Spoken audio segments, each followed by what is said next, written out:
அதெல்லாம் ஒண்ணும் இல்லடா. ஏன்டா நீ யாரு? நீ நான் தான் ஜாம்பி. சி பியா நீ? நாத்தம். ஏய் பீ இல்ல ஜாம்பி. நான் கடிச்சா நீ ஜாம்பியா மாறிடுவ. ஜாம்பியா மாறிடுவனா?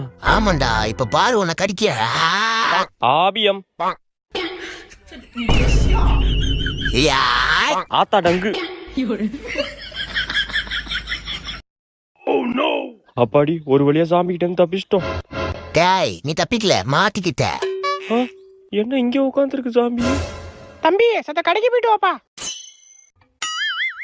நான் மாட்டலடா, நீ தான் மாட்டிக்கிட்ட. மா கடைக்கெல்லாம் போக முடியாது. கடைக்கு போக முடியாதா ஒண்ணு? எம்மாடியோ ஓடுறா ராஜு. விளக்கமாறு எங்க போனுச்சுன்னு தெரியலையே. லே விளக்கமாற குடுறா. நான் தான் ஜாம்பி. அடிங்க சுவாமியோ நாப்பியோ விளக்கமாற குடுறா. ஆளி மூஞ்சி மாதிரி பண்ணிக்கு பான்ஸ் பவுடர் அடிச்ச மாதிரி.